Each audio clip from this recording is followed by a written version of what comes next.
Fala pessoal, bem-vindo a mais um vídeo do Holandês Voador e hoje eu tô aqui para invadir sua casa para falar sobre ele, o terror. Hoje é dia do bicho vindo aqui no Holandês, então já vai deixando aquele like aqui embaixo, se inscreve no canal e vem comigo que hoje eu vou tentar tirar seu sono. I don't wanna be buried in a pet cemetery.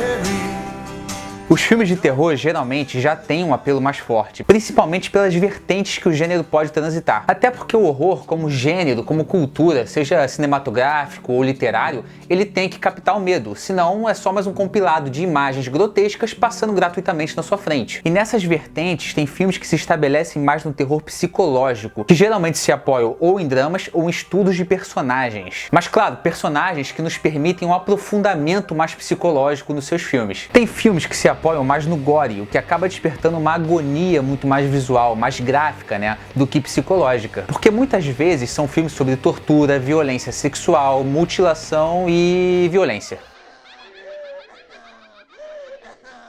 O mais comum nas bilheterias atualmente são os filmes com espíritos, que inclusive são os filmes que mais têm facilidade em adaptar histórias reais. Até porque muitas vezes esses filmes são baseados em fatos e não uma versão cinematográfica do que aconteceu literalmente ali. E isso permite uma liberdade de criação por cima da adaptação que resulta em filmes como Invocação do Mal e o genial O Exorcismo de Emily Rose. Tudo bem, esse último ele é muito mais sobre possessão demoníaca do que o subgênero de espíritos, mas eu acho que ainda dá pra botar na mesma fileira que filmes como Invocação do Mal e Evocando Espíritos. E curiosamente, o que esses dois filmes têm em comum é que ambos envolvem o casal Warren. E por que não também os filmes indiretamente baseados em fatos? Existem discussões quanto ao gênero do filme Tubarão, mas na minha opinião é um clássico do terror. E por mais que o filme tenha sido baseado no livro do Peter Benchley, que até se inspirou na história de um pescador que capturou um tubarão branco lá em Long Island em 1964, a obra se inspira muito também em relatos de ataques de tubarão em praias. E já que são fatos dispersos, sem uma linearidade cronológica, a gente pode considerar um filme baseado em fatos? Sim, mas aí também a gente pode dizer que qualquer filme é inspirado em fatos. Mas hoje eu tô falando de uma coisa mais específica, vocês sabem do que eu tô falando. Tanto o livro quanto o filme exploram um terror sugestivo, dando ponto de vista da narrativa pro próprio Tubara. Ele demora muito pra aparecer e é a sugestão da presença dele que causa muitos momentos de tensão na história contada por pessoas talentosas, como o Benchley e o Spielberg, por exemplo. Mas sinceramente eu acho que esse tipo de narrativa de terror sugestivo funciona muito melhor no cinema.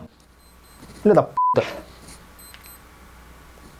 Claro, filmes de espíritos e tubarões não são os únicos que adaptam histórias reais. Filmes como O Massacre da Serra Elétrica, por mais inacreditável que seja, é baseado em fatos. Tudo bem, eu nunca vi um espírito, então pra mim o Leatherface, o Serrinha, acaba sendo mais crível do que uma possessão, por exemplo. Mas partindo de um ponto de vista narrativo, o surrealismo abordado no filme do Massacre parece ser tão absurdo quanto, por exemplo, o filme Os Outros, que não é baseado em fatos, mas é um filme brilhante mesmo assim. Mas às vezes a gente se pergunta o quanto daquela história foi real. Quais elementos foram adicionados no enredo para que o filme transformasse uma história macabra em entretenimento. Em Invocação do Mal, por exemplo, tem muita coisa alterada, levando em conta que o principal fator humano que guia o enredo é o casal Ed e Lorraine Warren, vividos por Patrick Wilson e Vera Farmiga. O casal sim, é precisamente adaptado, mas as histórias do casal são romantizadas por formato cinematográfico. Comenta aqui embaixo quantas vezes eu falei a palavra cinematográfico nesse vídeo. Por exemplo, no segundo filme, a família Hodgson realmente existiu e deu muito o que falar na imprensa britânica no final da década de 70. E até que muitos relatos apresentados no filme, pelo menos na teoria, aconteceram na história real. Mas acontece que os Warren só fizeram uma visita na casa. Uma visita rápida, com poucas anotações, mas nada que chegue perto de preencher o enredo de um filme completo. O que mais se aproxima do próprio enredo, vocês podem encontrar no livro The Cycles of Heaven, do Guy Lyon Playfair, que acompanhou o caso de Enfield do começo ao fim. Mas o James Wan achou que explorar a narrativa do ponto de vista dos Warren, vividos por dois atores famosos e muito bons, seria mais apropriado pro formato. Não falei cinematográfico dessa vez, mas eu quis dizer isso. A franquia Invocação do Mal se apoia muito na humanidade dos personagens, e é por isso que na visão do diretor existe uma razão para as pessoas se identificarem mais com um casal em cena. Muito também para explorar subgêneros que geralmente não são habituais no terror, como por exemplo a cena em que o personagem do Patrick Wilson canta uma música do Elvis na sala de estar. Esse momento, por mais aleatório que ele seja no contexto de gênero, ele é muito impactante para estabelecer a nossa empatia com os personagens humanos. Essa cena não existiu na história real do caso Enfield, mas essa licença poética permite esse esse tipo de alteração que funciona muito bem. Outro exemplo são aquelas cruzes que começam a girar de repente em um dos cômodos da casa. Não existe nenhum relato sobre esse acontecimento, mas funciona muito bem em um filme de terror. Ideia original da cabeçola do James Wan. Cabecinha, né, pequenininha dele. O Exorcista é um filme brilhante que também adapta histórias reais que foram descritas em relatos. Talvez esse clássico vovô não tivesse o mesmo impacto se lançado hoje em dia. Talvez a computação gráfica ofuscasse esse impacto. Inclusive, esse é um exercício que eu gosto de fazer.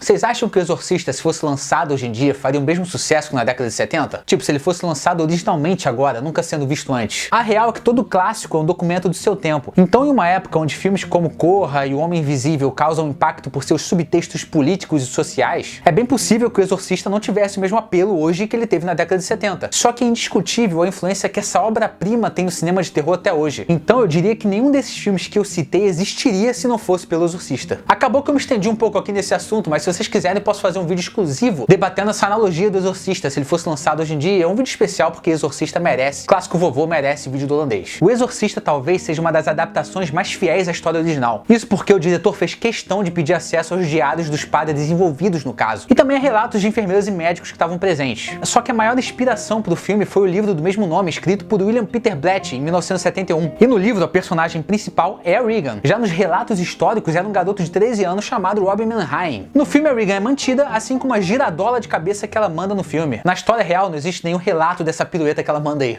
Meu filme de terror preferido baseado em fatos é, sem dúvidas, O Exorcismo de Emily Rose. É um filme que eu assisti na época, em 2005, e até hoje eu consigo lembrar dos calafrios que eu senti. É claro, vocês sabem que existe todo um ritual para imergir no filme de terror, né? Nada de assistir pela tela do celular, enquanto conversa com seu amigo. Não, você tem que assistir sozinho, com tudo apagado, chovendo e com alta chance de acabar a luz. Se você mora em Jacarepaguá, por exemplo, no Rio de Janeiro, você sabe que basta ameaçar uma garoazinha que já fica 17 horas sem luz. O que eu mais gosto é que esse filme ele não se prende só ao terror, mas explora muito o drama que humaniza a personagem principal e ainda intercala com o julgamento para sugerir um debate que parece que nunca vai ter solução: religião contra a medicina. Eu acredito que seja muito mais apropriado considerar O Exorcismo de Emily Rose como uma inspiração, muito mais do que uma adaptação de uma história real, porque tem muita coisa diferente, coisas que de certa forma tentam amenizar alguns relatos, mas continua pesado. Para começar, o verdadeiro nome da Emily Rose era Anneliese Mitchell, e a história real se passou na Bavária, na Alemanha. Geralmente, essa alteração do nome ela acontece ou para preservar a família da vítima ou por questões judiciais. Nesse caso, eu acredito sim que tenha acontecido uma mudança no nome por direitos autorais, porque o livro original se chama O Exorcismo de Anneliese Mitchell, mas também para americanizar a produção. O público-alvo do Scott Derrickson era o norte-americano, enquanto Anneliese Mitchell soa muito mais como um nome europeu, Emily Rose era mais familiar nos States. E o filme se passa também nos Estados Unidos, e não na Alemanha. O debate é sim presente no filme, mas os relatos sobre a Anneliese Mitchell sugeriam uma alternativa sobre esquizofrenia, enquanto na pele da Emily Rose os relatos religiosos foram romantizados pelo mais assustador possível. Inclusive eu tô até hoje procurando a indicação ao Oscar da Jennifer Carpenter nesse filme, porque...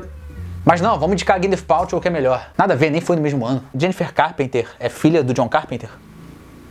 Não sei não. Acho que é. Não me entendam mal, eu como cinéfilo sou totalmente a favor das mudanças que são positivas para uma melhor imersão de um filme de terror. Eu sou a favor até de mudar o final se isso for beneficiar o enredo. O caso mais recente que se tem de mudança de final é o filme Era Uma Vez em Hollywood, do Tarantino. E olha que ele não mudou o final de um livro não, ele mudou o final da história real da Sharon Tate. Isso, além de ousado, foi muito bom. Nesse caso, o mais importante é manter a qualidade e alcançar o objetivo, que no caso do terror é causar medo ou agonia no público. Horror em Amityville também é um clássico vovô de terror baseado em história real. Mas o curioso é que nesse filme são duas histórias, ou uma história na história. Eu explico. A história real de Amityville envolve o massacre de toda a família DeFeo pelas mãos do filho mais velho, Ronald DeFeo Jr., que alegou ter ouvido vozes que mandaram ele fazer isso. Realmente, parece muito um enredo de filme de terror, mas tanto o filme quanto o livro abordam a chegada da família Lutz nessa mesma casa onde aconteceu o massacre da família DeFeo, e o quanto esse acontecimento assombrou a família Lutz, que alegou que testemunharam várias aparições demoníacas e vozes de espíritos malignos. E por mais que a família Lutz também tenha sido real, ainda se tem muita desconfiança quanto à autenticidade dos relatos deles. Então, nesse caso, existe uma possibilidade que eu acho interessante, que é usar a história real como um pano de fundo para uma ficção, explorando relatos suspeitos da família Lutz como enredo pro filme. Eu tô falando do clássico Horror de Amityville, da década de 70. Eu sei que tem um com Ryan Reynolds recente, que eu gosto também, mas ele não é um clássico. E o último eu me recuso a falar dele. Mas é por isso tudo que filmes de terror baseados em fatos geralmente são mais interessantes que obras de ficção. Não só pelo fato de ter sido uma história real, que aconteceu no nosso mundo, mas também porque os diretores fazem questão de adaptar essas histórias de modo que alcancem o impacto que buscam no público. Algumas cenas vão fugir da naturalidade e soar mais teatrais e absurdas que qualquer coisa que já vimos ou ouvimos acontecer. Mas isso é só licença poética para manipular de uma forma boa nossos sentimentos. E é isso que o cinema faz de melhor. Então é isso, pessoal. Espero que vocês tenham gostado do vídeo de hoje. Eu espero que eu não tenha assustado ninguém, até por isso eu falei um tom de voz mais brando, mais sensual, relaxadão. Então é isso. Não se esqueçam de deixar um like aqui embaixo se vocês gostaram do vídeo. Se inscrevam no canal. É isso aí. Valeu! Vou botar um jumpscare aqui no final, hein?